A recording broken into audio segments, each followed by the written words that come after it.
A Bíblia nos fala que os cristãos não são apenas filhos de Deus, mas também são chamados de herdeiros.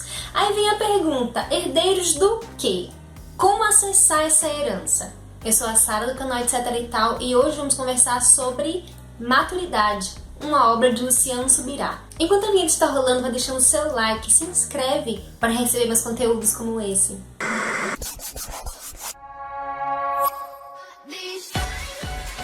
Luciano Subirá é coordenador do Orvalho.com, que é um ministério de ensino bíblico interdenominacional. Ele é também autor de vários livros e conferencista nacional e internacional. Publicado pela primeira vez em 2018, a obra vem ganhando, ao decorrer dos anos, opiniões positivas a respeito do livro, porque apesar de maturidade não ser um tema necessariamente novo para o meio cristão, e já sido discutido muito, mas Luciano Subirá tem esse dom, de fazer a gente sempre olhar de um jeito diferente. Ele traz esse novo olhar. Ele aqui é bem direto, não faz rodeios desnecessários ao tema, então é uma leitura fluida e bem objetiva.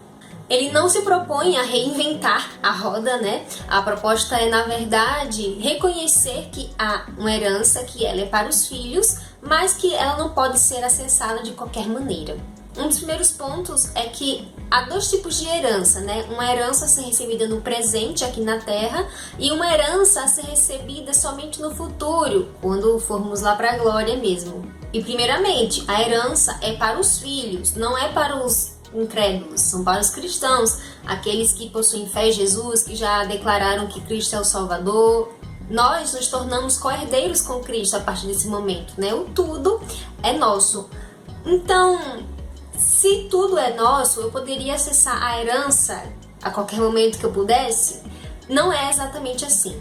Isso porque a fé é importante, essa fé em Jesus, mas ela não é suficiente. Se por um lado é verdade que a fé ela é vital para a caminhada cristã, até porque sem ela não conseguiríamos alcançar a salvação, não é verdade?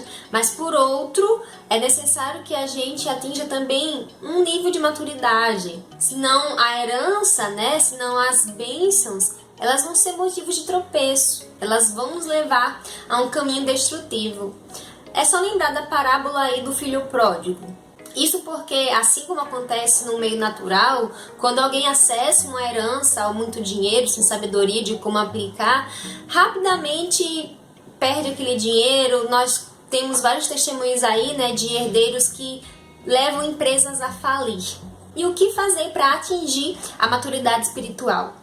Crescer em amor ágape, conhecimento bíblico em oração, crescer em fé e gratidão. E como fazer a fé crescer? Luciano Subirá traz 3 pontos práticos. Alimentá-la pela palavra, edificá-la através da oração em línguas e multiplicá-la por semeadura, porque quanto mais a gente exerce fé, mais ela se fortifica.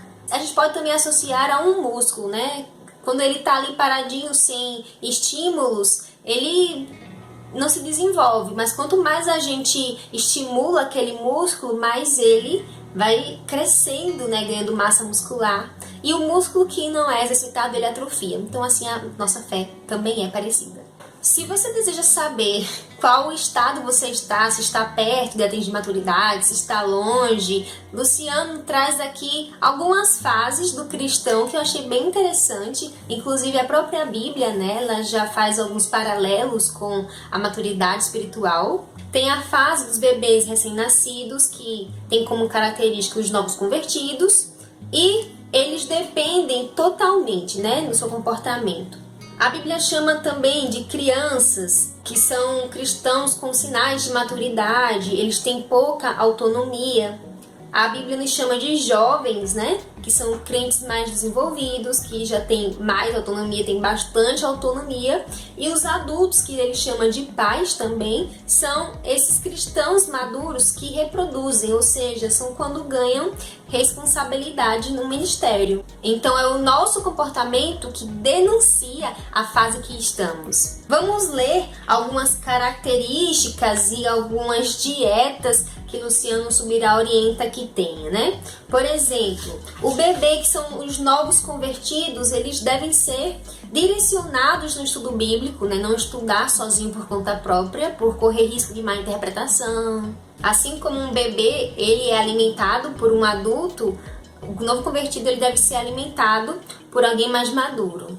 O menino, né, na fase ali da criança espiritualmente, assim como no mundo natural uma criança ela tem várias curiosidades que podem levá-las a descobertas e erros, né, que a prejudiquem, que levem à queda, pode ocorrer o mesmo com a pessoa que está nesse nível de maturidade espiritual de uma criança. São pessoas inconstantes. Já o jovem, como dito anteriormente, ele já possui uma certa maturidade espiritual, ele já consegue travar suas próprias batalhas e vencê-las, na grande maioria das vezes, né, porque ninguém é infalível, nem mesmo um adulto, mas ele já tem sim uma certa autonomia e conhecimento.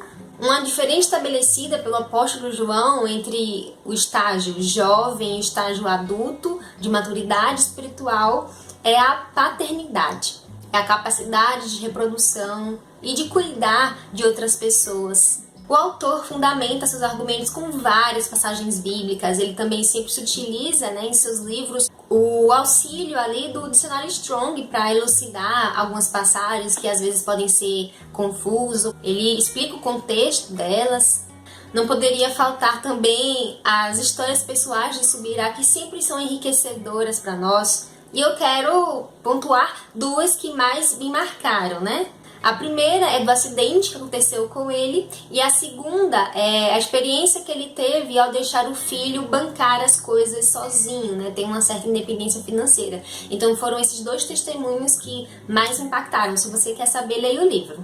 O livro é relativamente curto, né? Ele tem menos de 200 páginas e, como eu falei lá no início, ele é bem fluido. Muito dessa fluidez, né, por causa da divisão dos capítulos. Cada capítulo possui de 10 a 20 páginas, o que dá de 5 a 10 folhas. Então, meu dia na corrida eu consigo ler livros. Gente, se você tirar 15 minutinhos do seu dia para ler um capítulo, já vai estar ganhando muito. Para quem eu indico a leitura, principalmente, né, para novos convertidos, que vão caminhar com mais luz, né, no caminho, com mais direcionamento, mas para cristãos também de longa data, né, esse aqui também vai ser uma ferramenta bem útil. E um tema que Luciano Subirá comentou, mesmo que brevemente, mas que também chamou muito a atenção e eu acho importante, tanto que eu vou compartilhar aqui com vocês, é a mentalidade antibíblica do novo modelo de criação familiar, onde os direitos são maiores que os deveres, onde os pais criam seus filhos para que sejam apenas sugadores, né? Que apenas suguem da família e não ajudem.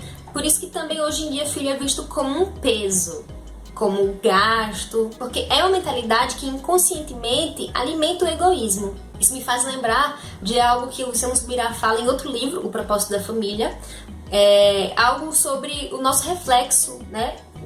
Do paternal natural sobre Deus. Então, se você recebe do seu pai e da sua mãe algum benefício, alguma bonificação, se você ter feito nada para merecer, você vai esperar que Deus faça da mesma forma, quando logicamente Ele não fará, porque Ele faz com que você enfrente os processos. Eu ficando por aqui, eu agradeço a companhia. Se gostou do vídeo, não esquece o like, se inscreve no canal para acompanhar as próximas dicas de livros que eu vou compartilhar aqui. Eu te convido a me acompanhar no Instagram. Um beijo, até o próximo vídeo.